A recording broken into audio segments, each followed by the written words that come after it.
কিছুক্ষণ আগে ব্রেকিং দেখলাম যে ২৪ ঘন্টার মধ্যে যুক্তরাষ্ট্র এবং ইরানের মধ্যে সমঝোতা চুক্তি স্বাক্ষরিত হবে। খুবই ভালো খবর। ট্রাম্পই এই খবর আগে আ প্রকাশ করেছিল।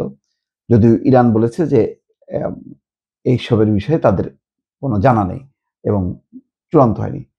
শেষ পর্যন্ত ট্রাম্পের বক্তব্যই সত্য হলো।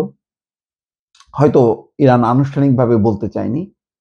যাই হোক, এই ঘোষণার পর নিঃসন্দেহে তেলের দাম কমবে এবং অস্থিতিশীলতা কমে যাবে। তো আমি ভাবছি যে একেবারে কিন্তু কিছুটা ঝুলানো টাইপের সমঝোতা চুক্তি।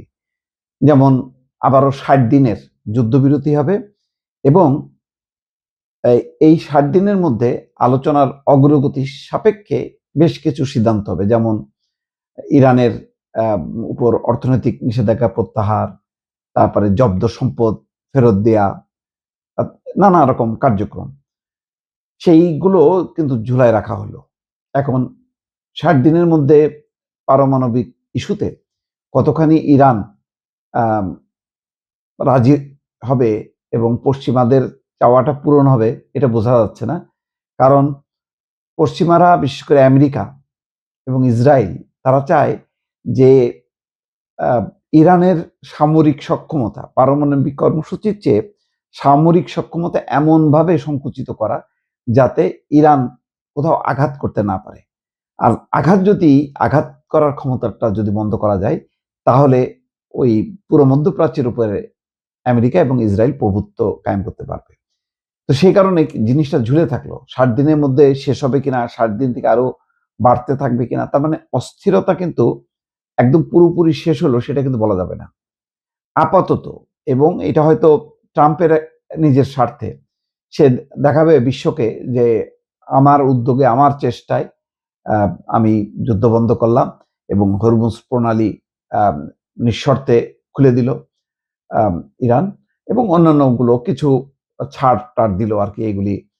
কিন্তু হরমুজ প্রণালী আটকে দিয়ে ইরান যেভাবে একেবারে উম আমেরিকা বা পশ্চিমাদের মাজা ভেঙে দিছিল, সেই জায়গার থেকে কিছুটা রেহাই পেল তারা। সেই অর্থে আ কিছুটা স্বস্তি। অন্যদিকে ইরানের জন্য একটা বড় প্রাপ্তি হলো যে ইরান এমনিতেই তার অর্থনৈতিক নিষেধাজ্ঞা, বাণিজ্যিক নিষেধাজ্ঞা। তার সম্পদ মানে বিলিয়ন, বিলিয়ন ডলার সম্পদ আটকে আছে। যেমন দেখেন এখন আমিরাতে আটকে থাকা $20 বিলিয়ন ফেরত পাবে। তার মধ্যে $10 বিলিয়ন ফেরত দেওয়ার চুক্তি হয়েছে ১ম ধাপে। তার মধ্যে ইতিমধ্যে $3 বিলিয়ন ছাড় করছে। আরো বাকিটা দেওয়ার পর বাকি ১০ মোট $20 বিলিয়ন। সৌদি আরবের কাছে বা কুয়েত, কাতারের কাছেও হয়তো সমপরিমাণ সম্পদ আটকে আছে।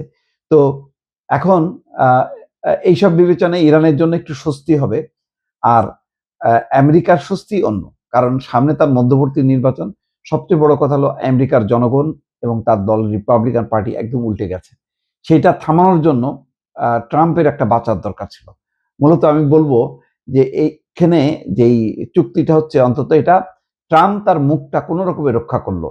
যদিও আ এই যত চুক্তি করা হোক না কেন, ইসরায়েলের আগ্রাসন বন্ধ হবে না। ইসরায়েল অব্যাহতভাবে আ লেবাননে হামলা চালাতে থাকবে, গাজাতে হামলা চালাতে হবে এবং গ্রেটার ইসরায়েল প্রতিষ্ঠার যে পরিকল্পনা, সেই পরিকল্পনা নিয়ে কিন্তু এগুতে থাকবে। ফলে এই ৬০ দিনের এই আ সমঝোতা চুক্তি আ আমার কাছে আমার যেটা ধারণা, এটা খুব বেশি কার্যকর হবে, খুব বেশি শক্তভাবে সব পক্ষ মেনে চলবে, এইটা মনে করার কোনো কারণ নেই।